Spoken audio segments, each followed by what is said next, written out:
Yo,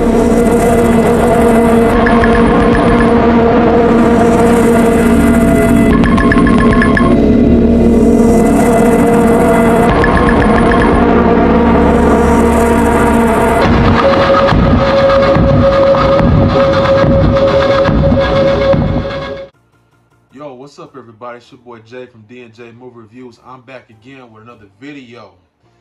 And today, you guys, I just got back from the movie theater seeing, finally giving it a chance, Joker 2. Now this, guys, I'm going to try my best not to spoil this movie. But before we get started with this review, make sure that y'all like, share, and subscribe to the channel for me and Darrell. Don't forget to hit that notification bell. And keep showing support, man, and ride out with us. Sorry, so here we go. Joker 2, it picks up the events from the first movie. Joker is at the Arkham Asylum, and basically he encounters with a woman known as Harley Quinn, Lady Gaga. She's in the movie, and basically there's they pretty much, it's like a love story between them two. Kind of like the synopsis of the movie. Alright, let's get down to the nitty gritty. I'm not gonna lie to you guys.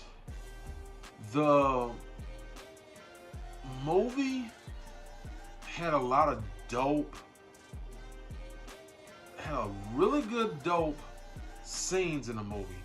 That had the score, there was some particular scenes in the movie that had, like, the score was hidden.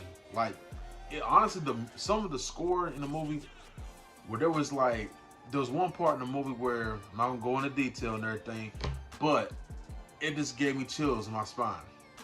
But yes, if you're not used to musicals, yes, this movie is heavy on musical standpoint, and it does take you out of the movie theater a little bit. There's a lot of little different details you got to pay attention to. Now let me get to some of the shots in the cinematography. I'm not gonna lie, the cinematography, some of the shots in this movie was very well put together.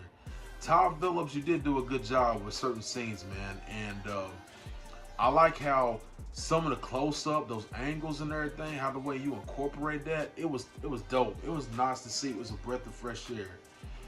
But like I said, it's just something, it's just that this movie, there was a lot, I'm telling you, there's a lot of dope scenes in this movie.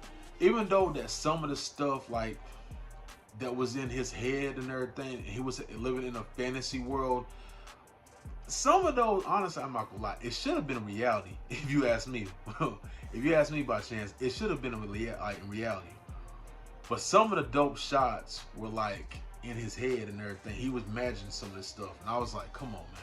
But hey, it is what it is. It's nowhere here to say there. All right, moving right along. Let's talk about Lady Gaga for a minute. She does not have a lot of screen time in this movie, but I'm gonna be honest. I'm not buying Lady Gaga as Harley Quinn in this movie. That's my gripe. I'm gonna stand on it. And for personal reasons, I feel like she wasn't really, to be honest, I really think that she wasn't really important in this movie. Even though it's a love story between, her and Arthur, I just feel like it just wasn't, it just wasn't hitting for me with the way that she acted in this movie. For example, there was a couple scenes where, like, she was singing, and there was a couple scenes where her and Joaquin Phoenix, to be honest, she was getting outperformed, and I was thinking to myself, like, girl, if you're gonna be acting with Joaquin Phoenix, like one of the dopest, like, Methodist actors in Hollywood, girl, you gonna have to, put in some work. Like, for real, you gonna have to put in some work. I just didn't buy her character at all, man. I just feel like you don't really I really don't really buy into her Harley Quinn. I just can't accept it. It's just something that I can't gravitate towards, and and I'm just gonna stand on that. But Joaquin Phoenix, for example, he was dope in the movie. Absolutely, Joaquin Phoenix, he can carry this movie by himself if he wanted to, and I'm glad that they showed a lot of stuff. But like I said, most of the shots were basically like he was basically imagining it, and they were so dope. And I was like, oh my god, like the close up, the different angles. I was like, this capturing the moment, like the heat of the moment. And then it goes back to him and Matt, like it was dope. So my thing is this: I know a lot of people are really trashing this movie and saying that it's trash. It doesn't, like it's worse than Suicide Squad. But in reality, I gave it a chance, and you have to pay attention to certain details. You have to be careful. Don't get lost in here at the moment, because I know that this is a musical. I'm not gonna lie to you guys. This is a musical driven movie, and if you don't pay attention to details, you can definitely get lost. I'm not gonna lie. I made it through the movie. I gave it a chance.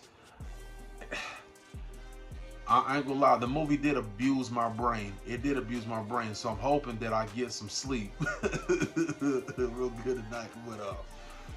But other than that, man, it's it's not bad. As good as the best. It's a good average movie.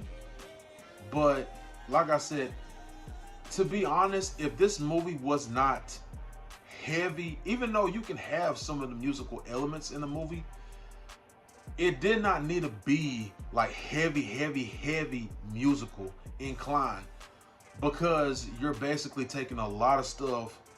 You're taking everything out of the movie and pretty much just having it just musically the whole time, and everybody's getting lost and they don't know what's going on. So my thing is this: Todd Phillips, my thing is, man, it's not a bad movie, but I feel like some of the stuff, it could have been done better, and I would have think that it probably would have pushed this movie to the edge. That's what I think. But yeah, it's like I said, if you have not seen Joker 2, go watch it. But when you watch it, just pay attention to certain details of the movie. Like, if you can, even though yes, the music the music will abuse your brain a little bit, if you can, try to ignore some of the musical elements and just pay attention, like some of the cinematography that's been displayed, because a lot of this stuff is in his head as he's imagined some of this stuff. If you pay attention to that, it's really good, and some of those shots are really dope. So basically, just take it with a grain of salt. This movie is not that bad. Story in this movie is it's really good. I'm not gonna lie, it's really good. But at the end of the day, Lady Gaga, I don't buy her as Harley Quinn. I'm like, seriously, I don't buy her as Harley Quinn at all. And also, the ending, very well disappointing. It's a trash ending, and I can't wait to talk to the fellas on Saturday about particularly, because there's a lot that I want to tell you guys, but I'm gonna wait until Saturday till I discuss it with the homie Cinema Chop Shop, David from the 80s, and the homie Del Boy Movie Mash. Y'all make sure y'all stay tuned for that, because it's gonna be a dope discussion. But there's a lot that I want to tell y'all, but that ending, I was very well disappointed, and pretty much it did not make no sense, and it just kind of left a bad taste in my mouth. But overall, the movie at best, it's a good movie, because like I said, it's a lot of stuff that you have to pay attention to in detail to get your mind wrapped around it. So that's all I have, man. And this is my honest review, you guys. This is my honest review. And if you have not seen Joker 2, go watch the movie and see it for yourself. Don't listen to some of the critics that are out here basically trashing the movie. The movie, it really does have some good. It really does have some good elements in the movie. It really does. You just have to pay attention to it, detail by detail. So that's my review of Joker 2. I hope you guys have a magnificent, wonderful evening. This is your boy Jay from D&J Movie Reviews. Subscribe to the channel. Stay tuned for more updates, man. And keep supporting the movie review family. I'm out this thing.